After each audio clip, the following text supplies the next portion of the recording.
যাদের দক্ষতা আছে, কর্ম ভালো, তাদের কাছ থেকে কিছু শিক্ষার চেষ্টা করুন। কারণ দক্ষতা দ্বারা মানুষের কাছে আপনি শিখতে গেলে আপনি কখনোই কোনো কিছু শিখতে পারবেন না।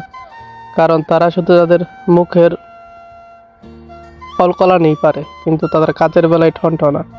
তাই সবসময় আপনি যার কাছে প্রশিক্ষণ নেন না কেন, অবশ্যই চেষ্টা করবেন যাদের কর্মদক্ষ আছে তাদের কর্ম দক্ষতার অনুযায়ী প্রশিক্ষণ নেওয়ার চেষ্টা করবেন। কারণ আপনার ভবিষ্যৎ আপনার কাজের মাধ্যমেই হয়ে থাকবে।